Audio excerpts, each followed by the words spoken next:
Hello, my friends. Welcome back to the channel. My name is Joe Theodore, and thank you so much for joining me today. And welcome to the aspect of the week / weekly forecast video.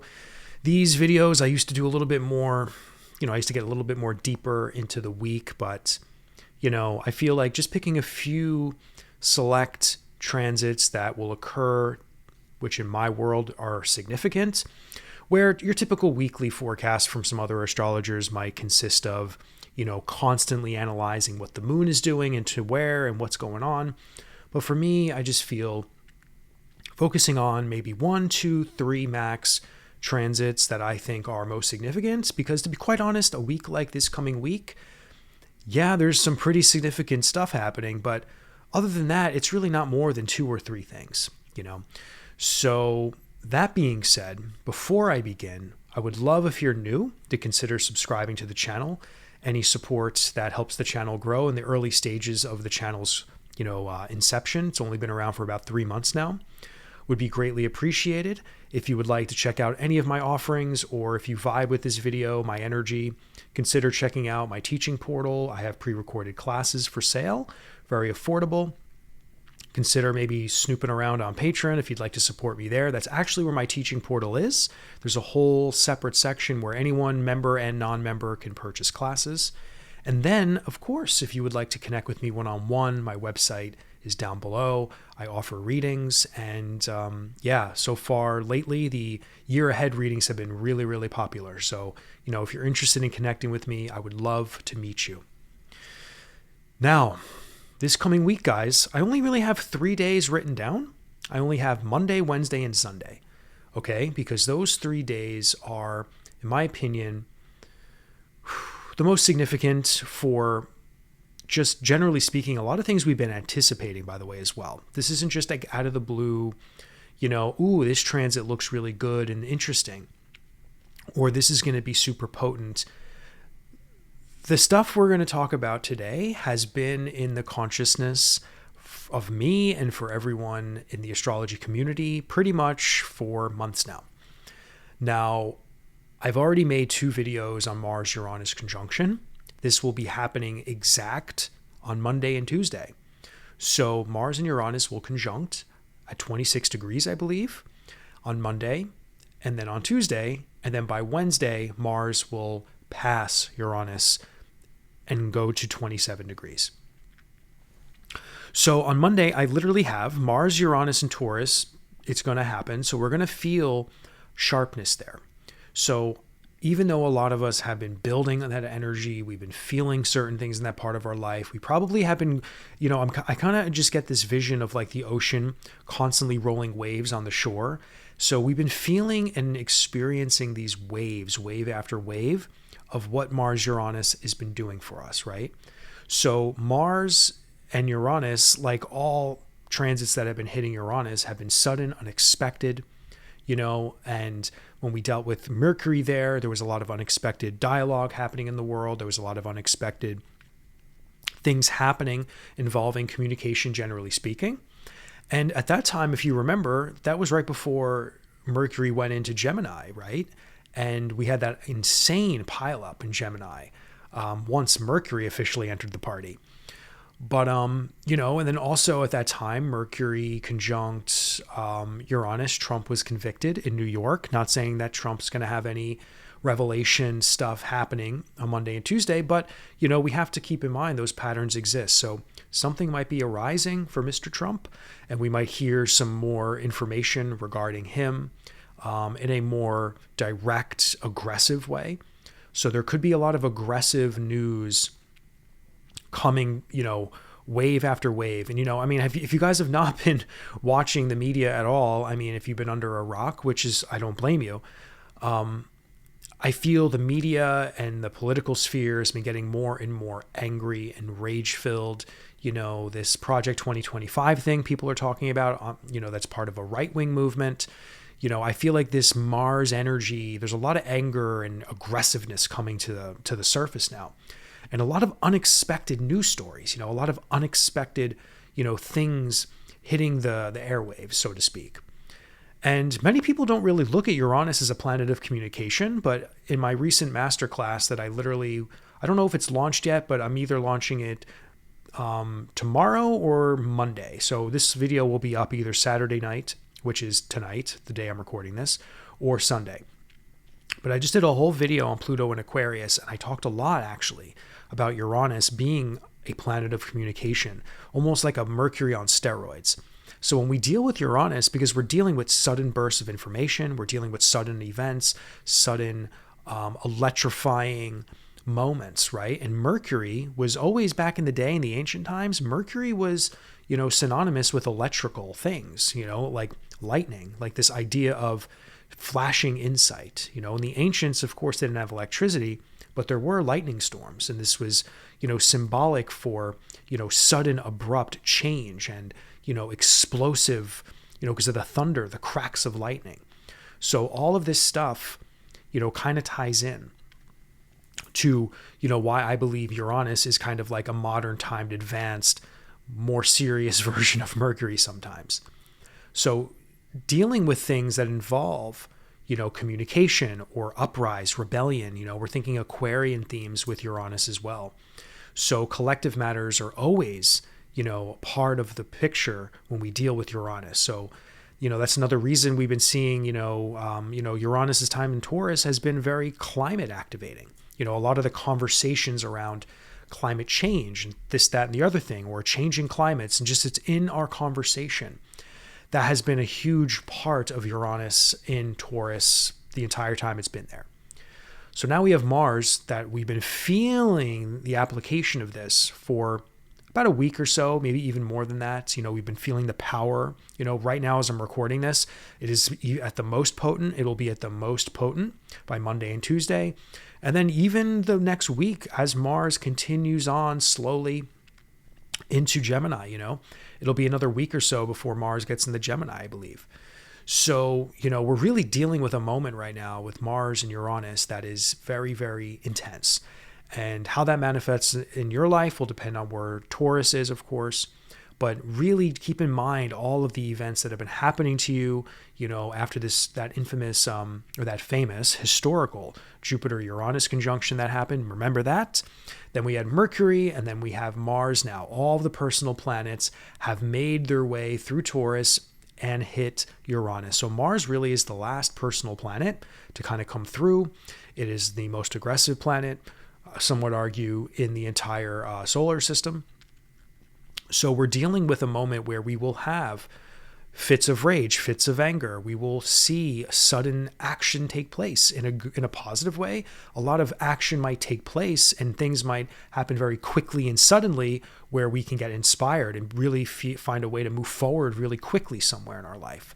Mars can be a problem solver and really, not be afraid to take action and, to take chances and risks on certain things. So, we're dealing with a moment where Mars can do one of two things as always. It can either stab us, or we can use that dagger and make our way in the world, to, move forward fearlessly and to expect just sudden things to manifest, But again, only you really know what's happening in that part of your life, of course. And I will make another video possibly on this, for the Mars-Uranus conjunction. So we'll see how I feel in the next day or two if I want to make a part 3. And then to follow up with Monday, Sun in Cancer squares Chiron in Aries. I'll keep this one brief. I just feel like anytime we're dealing with aspects that were involved in that solar eclipse moment in April, in that pile up with Chiron and the Mercury retrograde that happened there, I feel like whenever we're dealing with a planet that's aspecting Chiron, still is kind of linked to that story. So I feel the Sun in Cancer, which is all about, our emotions, our sensitivities, our nourishment and self-care, just care in general, that giving a square to Chiron. I feel, squares are a little tense at times. I just feel like, there could just be something that arises from that part of your life, during that time that we all experienced during that solar eclipse. So I feel, we just have to be careful that something involving our identity might well up and get a little emotional. So I feel there could be a moment where, emotions can run a little high later in the day, actually, on Monday. So it's actually it's interesting how we're going to have this Mars-Uranus conjunction along with this square with the Sun to Chiron. And that square is linked somewhere along the lines to your Aryan story that you went through during that solar eclipse.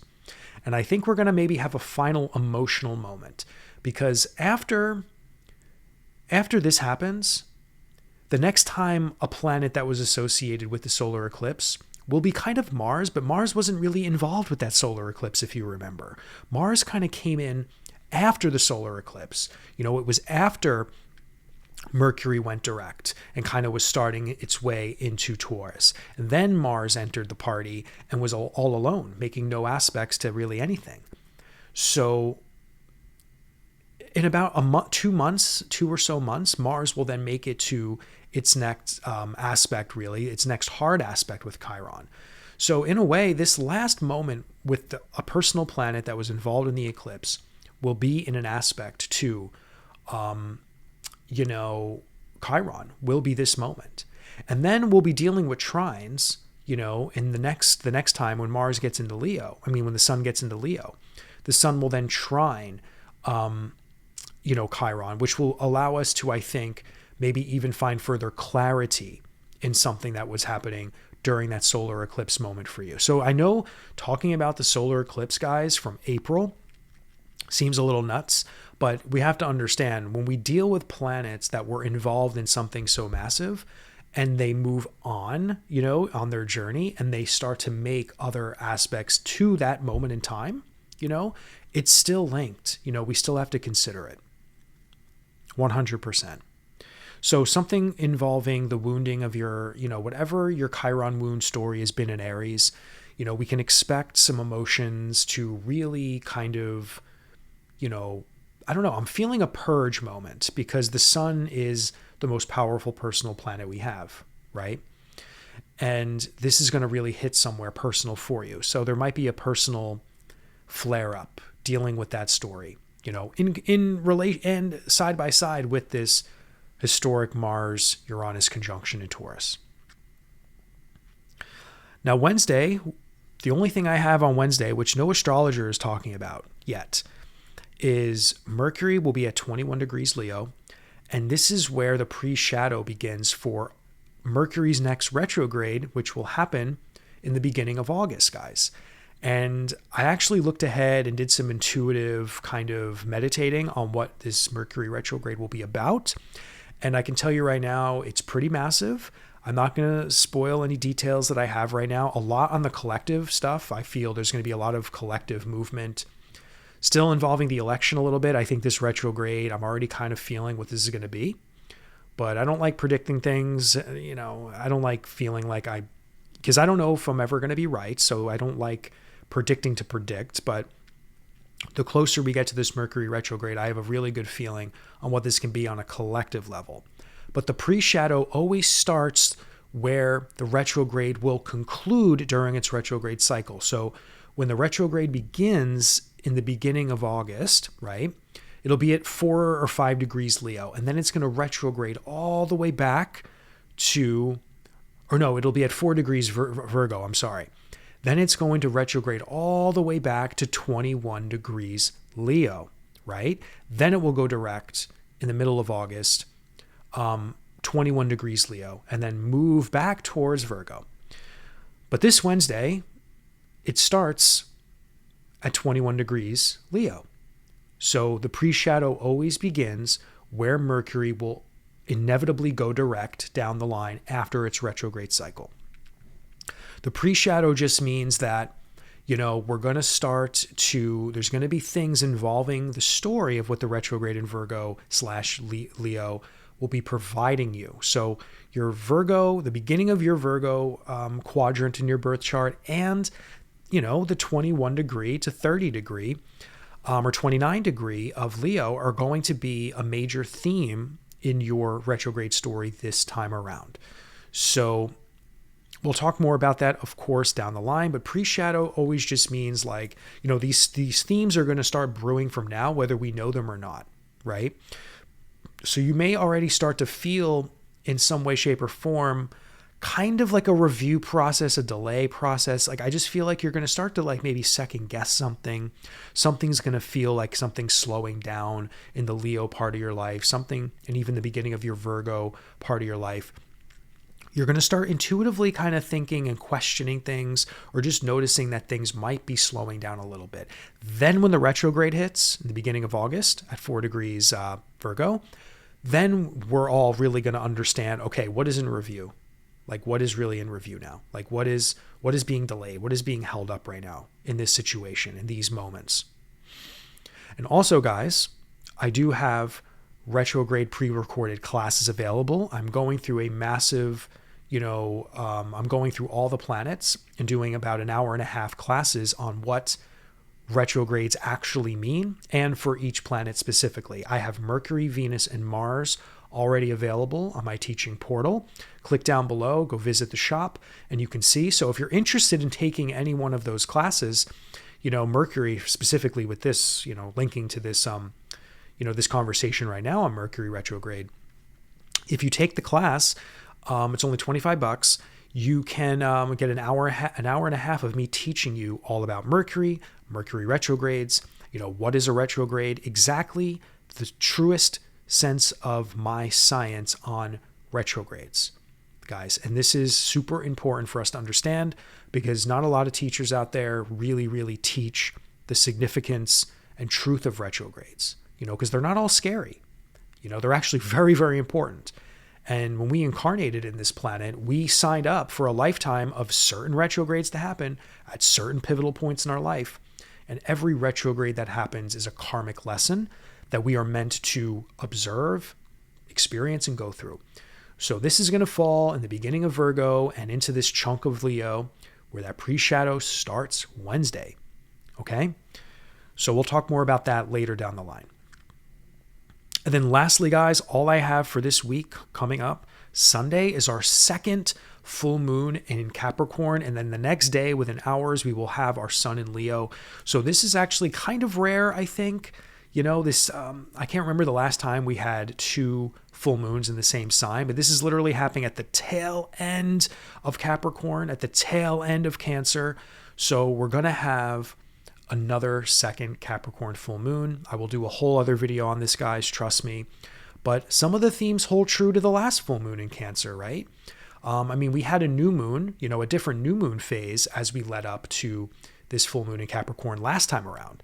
So this past new moon was a new moon in Cancer, right? So now we're concluding with the second full moon in Capricorn, which to me, Capricorn full moons are what is going on in your life that you need to take seriously. Capricorn is a very serious, get down to brass tacks. It's somewhat analytical. It just really wants you to kind of wake up to the truth. And what are you doing? Are things working out in that part of your life? Do you need to change things? Taking things seriously, once again, in the Capricorn part of your life. So for me, the Capricorn part of your birth chart is something that's very, very important karmically, because we've had two full moons there back to back. This obviously synchronistically means something. So really examine what your Capricorn story is. And if you're confused on all this stuff, what's going on in your life, this is why people like me exist, guys. You book a reading and we get down to this. We could talk about your full moon and Capricorn stories, whatever you want to talk about. But the Capricorn part of our life, when it comes to these full moons, is significant. So something is being highlighted for you there. Something wants to be taken seriously there, right?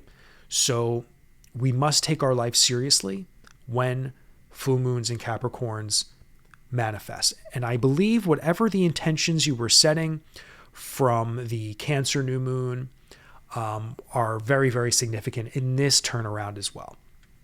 Because I think before that, we had the Gemini new moon, right? It was a Gemini new moon hitting a Capricorn full moon. Then this past Cancer full moon hitting a second Capricorn full moon.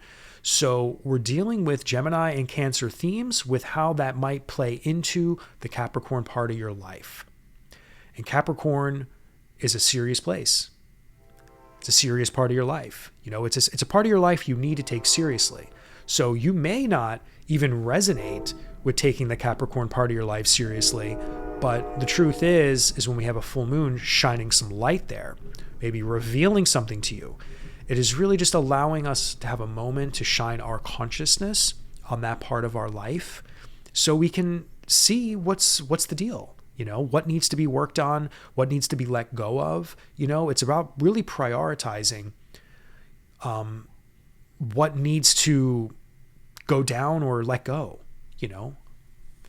So, and we have to really think about Saturn as well when we talk about Capricorn, because Saturn doesn't want to screw around. Saturn wants to get to the heart of truth, wants the proper decisions to be made, wants also for you to understand patience and hard work is needed. So there could be some of you out there that may feel like you've been trying and nothing's happening. But part of that lesson might be to ask yourself, okay, well, do I just need to be more patient now, right? Or are you starting to see the fruits of some labor?